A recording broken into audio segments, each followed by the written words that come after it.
Welcome to this series of BCom important questions. ये BCom की important question series की video है। Complete series इस चैनल के ऊपर अपलोड की जा रही है और आज की वीडियो के अंदर आपको प्रिंसिपल्स ऑफ इंश्योरेंस के इम्पॉर्टेंट क्वेश्चंस करवाए जा रहे हैं सॉल्यूशन के साथ बीकॉम और एडीसी के एग्ज़ाम्स की प्रिपरेशन के लिए। तो शुरू करते हैं आज के इस ट्यूटोरियल को। So define risk and ways to handle it, इसके बारे में भी जो है वो क्वेश्चंस आते हैं रिस्क के बारे में और किस तरीके से हैंडल किया जाए रिस्क को। सो रिस्क को समझते हैं, रिस्क की डेफिनेशन को। Risk is uncertainty about future potential loss और damage impacting life and business operation. So risk से मुराद क्या होती है? अनसर्टेनिटी होती है, इनकी गैर यकीनी सूरत हाल होती है। जब भी कहीं रिस्क होगा वहाँ गैर यकीनी सूरत हाल होगी। किसके हवाले से?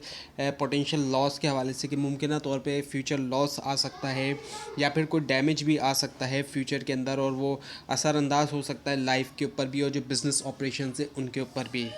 अब जो तरीके हैं इसको हैंडल करने के, उसमें जो है वो कई सारे तरीके होते हैं और मैनेज किया जाता है रिस्क को इफ़ेक्टिवली, और ये क्रूशल भी होता है सस्टेनेबिलिटी और स्टेबिलिटी के लिए भी। पहला क्या है कि रिस्क अवॉइडेंस होता है। इसमें क्या होता है कि एलिमिनेट किया जाए एक्टिविटीज़ को, जो रिस्क वाली एक्टिविटीज़ हैं उनको ही एलिमिनेट कर दिया जाए, जो कि एक्सपोज करती है कि इंडिविजुअल या बिज़नेस को रिस्क पोटेंशियल के लिए, तो उनको ही या तो एलिमिनेट कर दिया जाए। उसके अलावा एक रिस्क रिडक्शन हो जिसका फोकस ये होता है कि मिनिमाइज़ किया जाए जो लाइकलीहुड है या फिर जो इम्पैक्ट होता है रिस्क का, और ये किया जाता है प्रिवेंटिव मेजर्स के ज़रिए। इनकी सेफ्टी की जाती है, कुछ ऐसे मेजर्स लिए जाते हैं कि रिस्क को जो भी रिस्की सिचुएशन होती है वहाँ पर रोक दिया जाए, कोई ऐसी चीज़ होने से पहले उसको रोक दिया जाए, कुछ सेफ्टी की जाए और कंट्रोल भी किया जाए। रिस्क ट्रांसफ़र भी होता है। एक तीसरा तरीका है कि रिस्क ट्रांसफ़र, यानी कि जो रिस्क का बर्डन होता है उसको ट्रांसफ़र कर दिया जाता है, फाइनेंशियल बर्डन ट्रांसफ़र किया जाता है, और ये किया जाता है इंश्योरेंस वगैरह के ज़रिए। इंश्योरर को किया जाता है मैकेनिज़्म के ज़रिए इंश्योरेंस पॉलिसीज़। तो इंश्योरेंस पॉलिसीज़ आती हैं फिर रिस्क ट्रांसफ़र के अंदर। What is insurance and principles, अब इसके बारे में भी क्वेश्चन आता है। डेफिनेशन इसकी देखें। Insurance is a contract where insurer compensate for losses in return for a premium paid by the insured. ये कॉन्ट्रैक्चुअल किस्म का एग्रीमेंट होता है जहाँ पर इंश्योरर एग्री करता है कि वो पे करेगा कंपनसेशन इंश्योर्ड को जो भी स्पेसिफिक लॉस हुआ है, और बदले में ऑब्वियसली बात है प्रीमियम जो वो पेड किया जाता है। जिसने इंश्योरेंस करवाया होता है वो प्रीमियम पेड कर रहा होता है और उसको फिर कंपनसेट किया जाता है जो भी लॉस वगैरह आता है उसका। सो ये जो है इसको ऑपरेट किया जाता है फंडामेंटल प्रिंसिपल्स के ऊपर, जो कि इंश्योर करते हैं फेयरनेस और लीगैलिटी। और पहला अगर हम देखें तो पहला होता है अटमोस्ट गुड फेथ। ये रिक्वायर करता है कि दोनों पार्टीज़ जो है वो डिस्क्लोज़ करें, जाहिर करें तमाम जितने भी मटेरियल फैक्ट्स होते हैं उनको, और वो भी ऑनेस्टी के साथ, ताकि ट्रस्ट और फेयरनेस रहे इंश्योरेंस कॉन्ट्रैक्ट के अंदर। और दूसरा आता है प्रिंसिपल्स ऑफ इंडेमनिटी।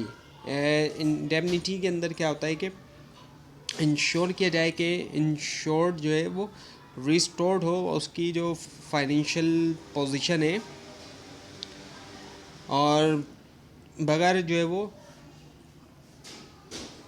अलाउ किए हुए प्रॉफिट जो है वो लॉस से।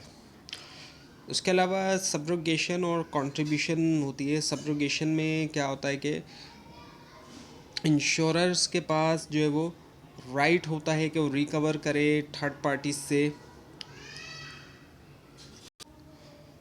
तो ग्रांट किया जाता है इंश्योरर राइट्स के कवर हो थर्ड पार्टी से कंपनसेशन के बाद। और कंट्रीब्यूशन की हम बात करें तो मल्टीपल इंश्योरेंस शेयर करते हैं लाइबिलिटी जो है प्रोपोर्शनेटली तौर पर।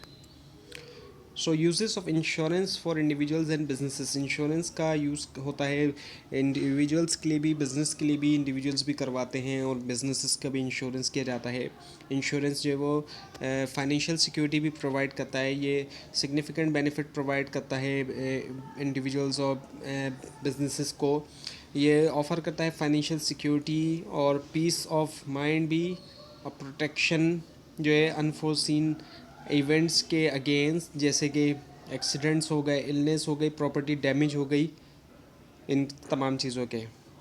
और इसके अलावा ये कि ये रिस्क मैनेजमेंट प्रोवाइड करता है बिजनेसेस के हवाले से। अगर हम देखें तो रिस्क मैनेजमेंट होती है, ऑपरेशनल कंटिन्यूटी देखने में आती है, ऑपरेशंस नहीं रुकते किसी बिज़नेस के। और क्रेडिट जो है वो भी मिलता है जहाँ पर प्रोवाइड किया जाता है लेंडर एश्योरेंस जो है रिस्क कवरेज की। और एग्ज़ाम्पल अगर हम देखें तो ये कि एक मैन्युफैक्चरिंग फर्म जो है वो इंश्योर करती है मशीनरी जो है फायर के अगेंस्ट इंश्योर करते हुए कि प्रोडक्शन जो है वो बहाल हो जाए जब कभी एक एक्सीडेंट होता है तो उसके बाद। सो क्रेडिट फैसिलिटेशन में यही है कि इंश्योरेंस जो है वो प्रोवाइड करता है लेंडर एश्योरेंस और क्रेडिट फैसिलिटेट करता है क्रेडिट एक्सेस जो है, जिसमें कवर किया जाता है रिस्क जो कि एसोसिएट होते हैं बिजनेस ऑपरेशन और एसेट्स के साथ। इकोनॉमिक स्टेबिलिटी और ग्रोथ भी आती है। सो इंश्योरेंस इकोनॉमिक स्टेबिलिटी को भी सपोर्ट करता है, ग्रोथ को भी प्रोटेक्ट करता है, फैमिलीज़ और बिजनेसेस को भी, और कंटिन्यू ग्रोथ रहती है। अनफोर्सिन इवेंट अगर हो भी जाता है तो उसके बावजूद भी जो है ग्रोथ जो है वो कंटिन्यू जो है वो रहती है। Now the types of insurance and organisational form, ये भी इंपॉर्टेंट है जो इंश्योरेंस की टाइप्स और ऑर्गेनाइजेशनल फॉर्म है। सो इंश्योरेंस को कैटेगराइज किया जा सकता है बहुत सी टाइप्स के ऊपर जो कि बेस करता है कवरेज के ऊपर। सो लाइफ इंश्योरेंस होता है, हेल्थ इंश्योरेंस होता है, प्रॉपर्टी होता है, लाइबिलिटी इंश्योरेंस होता है, मरीन इंश्योरेंस होता है, फायर इंश्योरेंस वगैरह, इस तरह के मुख्तलिफ़ तरह के इंश्योरेंस जो है वो होते हैं। और हर टाइप के ज़रिए हल किया जाता है, स्पेसिफिक रिस्क को देखा जाता है, एड्रेस किया जाता है। और जैसे कि लाइफ इंश्योरेंस मोर्टेलिटी रिस्क के लिए है, और प्रॉपर्टी इंश्योरेंस जो है वो एसेट प्रोटेक्शन के लिए है। अब अगर हम म्यूचुअल इंश्योरेंस कॉरपोरेशन की बात करें, ऑर्गेनाइजेशन जो फॉर्म करती हैं म्यूचुअल कंपनीज़, इनको ऑन करते हैं पॉलिसी होल्डर्स, और डिस्ट्रीब्यूट किया जाता है प्रॉफिट जो है इनके दरमियान। और स्टॉक इंश्योरेंस कंपनीज़ की हम बात करें तो स्टॉक इंश्योरेंस कंपनी जो होती है इसको शेयर होल्डर्स ऑन करते हैं, जो स्टॉक होल्डर्स भी होते हैं उनको कहा जाता है। और उनका प्रॉफिट जो है वो डिविडेंड के तौर पे पे किया जाता है। इनको अंडरस्टैंड करने स्ट्रक्चर को हेल्प करता है कंज्यूमर और बिजनेसेस को कि वो चूज़ करें suitable structure, suitable insurance provider जो कि बेस करता है उनका ऑब्जेक्टिव और गवर्नेंस मॉडल्स के ऊपर। म्यूचुअल वर्सेस स्टॉक इंश्योरेंस को आप समझते हैं, ये भी इम्पॉर्टेंट है। सो म्यूचुअल इंश्योरेंस ऑनरशिप की हम बात करें तो इनको ऑन करते हैं पॉलिसी होल्डर्स, और प्रॉफिट जो है या तो री इन्वेस्ट किया जाता है या फिर रिटर्न किया जाता है मेंबर्स को एज अ डिविडेंड के तौर पे। और ये स्ट्रक्चर एम्फसाइज करता है कस्टमर बेनिफिट जो है प्रॉफिट ऑन स्टॉक होल्डर्स के जो प्रॉफिट हैं उनके ऊपर। और इसके मुकाबले में स्टॉक इंश्योरेंस की हम बात करें, इनको ऑन करते हैं शेयर होल्डर जो कि एक्सपेक्ट करते हैं रिटर्न उनकी इन्वेस्टमेंट के ऊपर, और अक्सर यहाँ पर प्रॉफिट को प्रायोरिटाइज़ किया जाता है। सो फॉर एग्जांपल अगर हम देखें तो एक म्यूचुअल कंपनी जो है वो ऑफ़र कर सकती है लोअर प्रीमियम जो है या फिर बोनस पे आउट, जबकि स्टॉक कंपनी जो है वो फोकस होता है इसका एक्सपेंडिंग मार्केट शेयर और इंक्रीजिंग शेयर होल्डर वैल्यू के ऊपर। प्रॉफिट डिस्ट्रीब्यूशन में ये है कि जो म्यूचुअल इंश्योरर्स होते हैं ये री इन्वेस्ट करते हैं प्रॉफिट्स भी या फिर पे करते हैं डिविडेंड, और स्टॉक इंश्योरर्स जो है वो मैक्सिमाइज़ करते हैं शेयर होल्डर जो वैल्यू होती है। बिजनेस प्रायोरिटीज़ की हम बात करें, म्यूचुअल कंपनीज़ का फोकस कस्टमर बेनिफिट्स के ऊपर है, जबकि स्टॉक कंपनी का मार्केट शेयर एक्सपेंड के ऊपर है। So Lloyd's association and government insurance, ये भी इम्पोर्टेंट टॉपिक्स में क्वेश्चंस में से है। सो लॉयड जो एसोसिएशन है कॉमनली लॉयड ऑफ लंदन के तौर पे जाना जाता है, एक मार्केट प्लेस है जहाँ पर अंडर राइटर आपस में मिलते हैं और प्रोवाइड करते हैं स्पेशलाइज इंश्योरेंस कवरेज यूनिक या हाई रिस्क वेंचर्स के लिए, जैसे कि मरीन हो गए या फिर एविएशन इंश्योरेंस हो गए। और गवर्नमेंट इंश्योरेंस रोल की हम बात करें तो गवर्नमेंट इंश्योरेंस रोल प्ले करता है क्रिटिकल रोल ऑफर करने में सोशल सिक्योरिटी स्कीम और जो कंपलसरी कवरेज होता है सेक्टर्स के लिए, जैसे कि हेल्थ और पेंशन हो गया है। अब अगर हम कंपेयर करें प्राइवेट इंश्योरेंस के साथ तो गवर्नमेंट स्कीम्स प्रायोरिटाइज करती है पब्लिक वेलफेयर जो है प्रॉफिट के मुकाबले में। Essential elements of an insurance contract, ये भी इंपॉर्टेंट में से है। सो जो एक इंश्योरेंस कॉन्ट्रैक्ट है उसके अंदर लाजमी तौर पे ऑफ़र एंड एक्सेप्टेंस और कंसिड्रेशन वगैरह होना चाहिए, लीगल पर्पस, कॉम्पिटेंट पार्टीज और जो अटमोस्ट फेथ होता है, ये तमाम चीज़ें जो है आ जाती हैं। और ये एलिमेंट्स जो है वो इंश्योर करते हैं कि एग्रीमेंट ऐसा हो जो एनफोर्सेबल हो और फेयर होना चाहिए।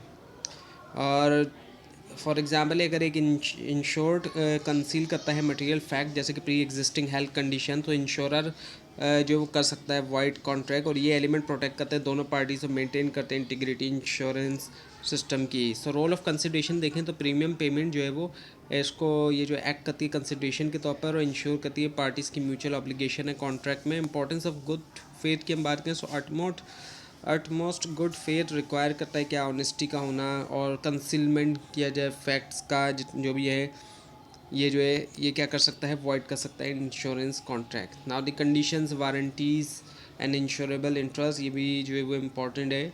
सो कंडीशन जो होती है एक इंश्योरेंस पॉलिसी के अंदर स्पेसिफाई करती है कि ऑब्लिगेशन लाजमी तौर पे पूरी हो क्लेम्स के लिए कि वो वैलिड हो सके, और वारंटीज़ जो होती हैं ये स्ट्रिक्ट प्रोमिस होते हैं इंश्योर्ड की तरफ से, जैसे कि इंस्टॉल करना फायर अलार्म्स वगैरह। और ब्रीच ऑफ वारंटी वॉइड कर सकती है पॉलिसी को भी। इंश्योरेबल इंटरेस्ट की हम बात करें तो ये इंश्योर करता है कि इंश्योर्ड का एक लेजिटिमेट फाइनेंशियल स्टेक होता है सब्जेक्ट मैटर के अंदर, और जो कि रोकता है स्पेकुलेटिव इंश्योरेंस को।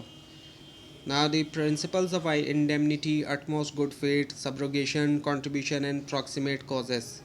प्रिंसिपल ऑफ इंडेमनिटी की हम बात करें तो ये इंश्योर करता है कि इंश्योर्ड जो है रिस्टोर्ड हो अपनी ओरिजिनल पोजीशन के ऊपर बगैर किसी प्रॉफिट के जो लॉस के बाद हुआ।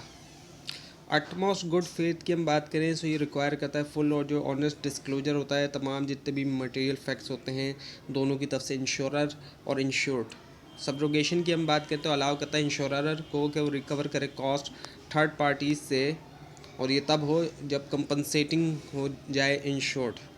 और कंट्रीब्यूशन एंड प्रॉक्सीमेट कॉज की हम बात करें तो प्रॉक्सीमेट कॉज डिटरमाइन करता है लाइबिलिटी जो कि बेस करती है नियरेस्ट कॉज ऑफ लॉस के ऊपर,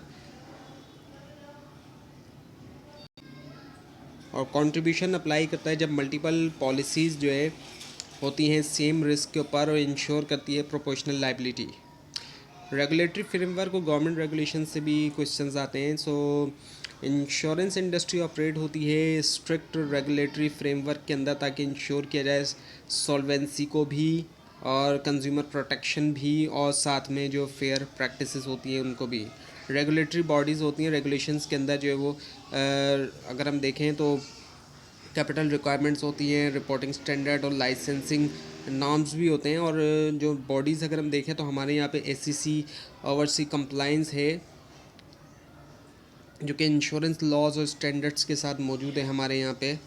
गवर्नमेंट रेगुलेट्स भी मैंडेट करती है सर्टेन टाइप ऑफ इंश्योरेंस, जैसे कि मोटर व्हीकल हो गया, मोटर व्हीकल लाइबिलिटी कवरेज हो गया ताकि प्रोटेक्ट किया जाए पब्लिक इंटरेस्ट को।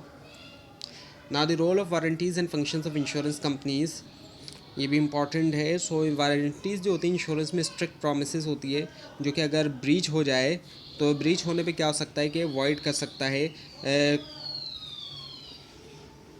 पॉलिसी को, और ये फ़र्क होती है मुख्तलिफ होती है कंडीशन से जो कि ब्रॉडर ऑब्लिगेशंस होती हैं। सो इंश्योरेंस कंपनीज परफॉर्म करती है की फंक्शंस को, जैसे कि अंडर राइटिंग हो गई जिसमें रिस्क असेसमेंट और पब्लिक और पॉलिसी एश्योरेंस हो गई। प्रीमियम कलेक्शन की हम बात करें तो प्रीमियम कलेक्शन क्लेम सेटलमेंट और एक्चुअरियल एनालिसिस होता है प्राइसिंग के लिए। तो कंपनीज कलेक्ट करती हैं प्रीमियम और मैनेज करती हैं क्लेम सेटलमेंट्स जो है एफिशिएंटली ताकि मेंटेन किया जाए प्रॉफिटेबिलिटी और कस्टमर सेटिस्फेक्शन को। एक्चुअरियल एनालिसिस की हम बात करें तो एक्चुअरीज जो है वो यूज़ करते हैं स्टैटिस्टिकल मॉडल्स ताकि कैलकुलेट करें प्रीमियम, मेंटेन करें फाइनेंशियल बैलेंस जो इंश्योरेंस कंपनीज़ के। Risk pooling and it's importance, ये भी इम्पॉर्टेंट क्वेश्चन में से है। सो रिस्क पूलिंग फाउंडेशन होती है इंश्योरेंस की, बुनियाद है इंश्योरेंस की बुनियाद में से, जहाँ पर रिस्क जो है बहुत से इंडिविजुअल्स की तरफ से वो कंबाइन होता है ताकि लॉस को प्रेडिक्टेबल किया जाए और मैनेजेबल भी हो। और स्प्रेड करते हुए रिस्क को स्प्रेड किया जाता है, फैलाया जाता है एक बड़े ग्रुप के ऊपर, और इंश्योरर जो है वो यूज़ कर सकते हैं स्टैटिस्टिकल मॉडल भी यूज़ कर सकते हैं ये ताकि फोरकास्ट करें क्लेम्स भी और सेट करें प्रीमियम्स को उसी के मुताबिक। और ये मैकेनिज़्म इंश्योर करता है अफोर्डेबिलिटी भी और स्टेबिलिटी भी आती है मार्केट के अंदर, इंश्योरेंस मार्केट के अंदर।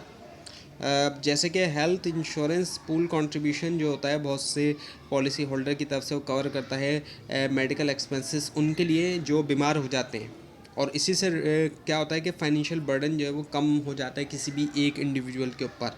तो तमाम के जो है वो हम कह सकते हैं कि रिस्क पूलिंग के अंदर क्या हो रहा है कि जो रिस्क होता है उसको फैलाया जा रहा है, स्प्रेड किया जा रहा है। तो कई सारे लोगों के ऊपर, एक्चुअली जो लार्ज ग्रुप के ऊपर बल्कि।